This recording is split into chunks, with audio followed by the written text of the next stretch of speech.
2 کاله وروسته د افغان ځواکونو د سقوط راز افشا شو. سیګار تازه د افغان ځواکونو په هکله څه ویلي او د افغان ځواکونو د سقوط اصل لامل څه و؟ دا ټول مهم جزئیات را سره په همدغه ویډیو کې وګورئ او زموږ چینل سبسکرایب کړئ. درنو لیدونکو السلام علیکم. د افغانستان د بیا رغونې لپاره د متحده ایالاتو د ځانګړي مفتش سیګار دفتر په خپل تازه راپور کې د افغانستان د امنیتي ځواکونو د سقوط کېدو عوامل په ډاګه کړي. دا راپور چې دوشنبه خپور شوی سیګار د خپلو څېړنو او موندنو ترڅنګ پکې د افغانستان او متحده ایالاتو د څه باندې 40 پخوانیو نظامي او سیاسي چارواکو سره مرکې کړي دي او په ځانګړې توګه د جمهوري نظام په وروستیو 2 کلونو کې د افغانستان د امنیتي ځواکونو په وضعیت تمرکز شوی. د سیګار په راپور کې ویل شوي چې د افغانستان د مخکني جمهور رئیس محمد اشرف غني لخوا په وروستۍ شېبې کې د افغانستان په امنیتي ادارو کې پراخ بدلون په ځانګړې توګه د 2021 کال د مارچ څخه د جون میاشتې پورې هغه څه و چې د افغانستان د امنیتي او دفاعي ځواکونو یووالی او مورال کمزوری کړ او په نهایت کې د طالبانو پر ضد جګړې کې بېتوانه کړل. په راپور کې ویل شوي په داسې حال کې چې په 2021 کال کې په افغانستان کې امنیتي وضعیت په چټکۍ مخ په خرابېدو و، جمهور رئیس محمد اشرف غني د هیواد د امنیتي چارواکو په بدلون اخته و او ډیری وخت یې غلزي پښتانه دې څوکیو ته ګمارل.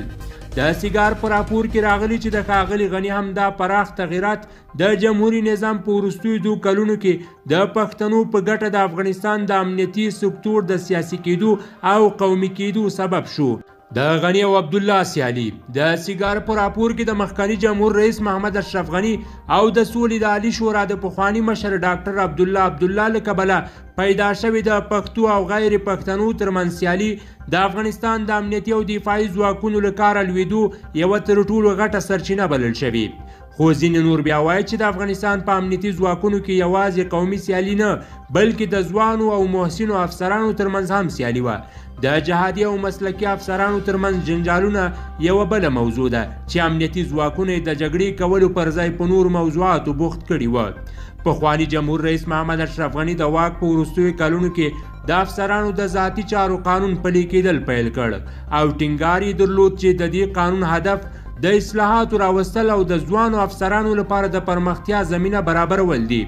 د افغانستان د دفاع وزارت امریکا غږ ته تایید کړی و چې د افسرانو د ذاتي چارو د نوي قانون پر بنسټ په دغه وزارت کې 80% جنرالان تقاعد ته سوق و. خو د سیګار په راپور کې د افغانستان د ځانګړو ځواکونو پخواني قمندان جنرال علیزي د افغانستان په امنیتي ځواکونو کې د اختلافاتو په هکله ویلي. په ملي اردو کې یوه ډله د شوروي د وخت روزل شوي افسران او جنرالان و چې د بریتورو په نامه پیژندل کېدل. هغوی په افغانستان کې د امریکا په حضور نه و خوښ. بله ډله بیا مجاهدین و چې هیڅکله د بریتورو سره خبرې نه کولې. واک د مجاهدینو سره و خو دفتر بریتورو چلاو ځکه چې هغوی لږ څه ډیر تعلیم درلود. او دریم بیا زما په شان د نوي نسل افسرانو چې امریکا روزلي و. د تیمور شاران په نامه یو کارپوس سیګار ته ویلي چې په افغانستان کې ولسوالۍ په دې خاطر د طالبانو لاس ته نه دي ورغلي چې پوځ جګړه نه کوله بلکې په دې خاطر دا کار په امنیتي ځواکونو کې د بدلون له کبله وشو.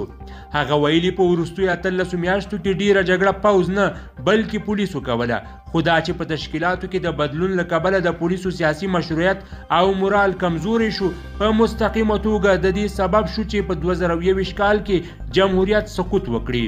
په همدې حال کې سیګار وایي د هغوی موندنې ښیي چې په 2021 کال د اګست په میاشت کې د افغانستان د امنیتي ځواکونو د سقوط تر ټولو مهم عامل د متحده ایالاتو د جمهور رئیس جو بایډن لخوا د افغانستان څخه د ټولو امریکایي ځواکونو او قراردادیانو ایستلو پریکړه وه ځکه چې د افغانستان دفاعي او امنیتي ځواکونو په یوازې توګه د ځان ساتنې وړتیا نه درلوده.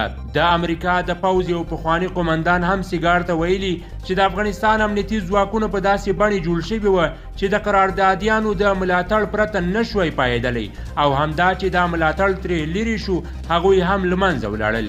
د افغانستان د پوځ پخوانیو جنرالانو هم سیګار ته ویلي چې په 2021 کال کې چې امریکایي قراردادیان د افغانستان څخه ووتل 80% کې د بلیک هاک هلیکوپټرې د پرواز کولو څخه پاتې شوې او په دې معنی چې افغان سرتیري په لیرې پرتو پوستو کې د اکمالاتو څخه بې برخې شول، مهمات ورسره خلاص شول او د روغتیايي خدماتو نه رسیدو له کبله مړه کېدل.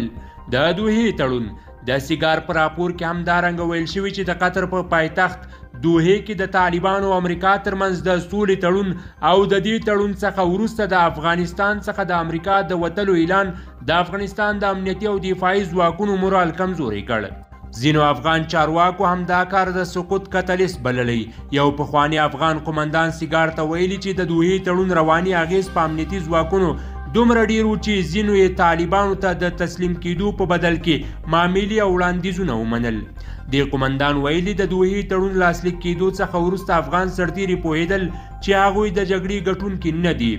د دوحې تړون څخه وروسته سمدستي په افغانستان کې میشتو امریکایي ځواکونو د افغانستان د امنیتي ځواکونو د ملاتړ څخه لاس واخیست او په طالبانو یې هوایي بریدونه هم بند کړل. په امنیتي ځواکونو او امریکا د غني بې باوري په دوحې کې د طالبانو او متحده ایالاتو ترمنځ د سولې د تړون لاسلیک کېدو څخه وروسته جمهور رئیس محمد اشرف غني په متحده ایالاتو شکمن کېدل پیل کړل. غني شک درلود چې امریکا یې له واکه لرې کوي. یو پخوانی افغان جنرال ویلي چې جمهور رئیس اشرف غني ډاریده چې پر ضد به نظامي کودتا کېږي. جنرال سمیع سادات په دې هکله سیګار ته ویلي غني په یو داسې جمهور رئیس بدل شوی چې په هر شی شک کوو. هغه د خپلو هیوادوالو او هغو افغان افسرانو څخه بیریده چې امریکا روزلي وه. د سیګار په راپور کې ویل شوي چې د کابل د سقوط څخه یوازې څو اونۍ وړاندې جمهور رئیس محمد اشرف غني د ځوانو افغان افسرانو پر ځای چې امریکا روزلي و هغه جنرالان د خپلو اردوګانو مشران وټاکل چې د پخواني شوروي اتحاد پر وخت یې دنده کړې وه. ښاغلي غني دا کار ځکه کوو چې د ځوانو افسرانو پر ځای یې پخواني افسران ځان ته وفادار بلل.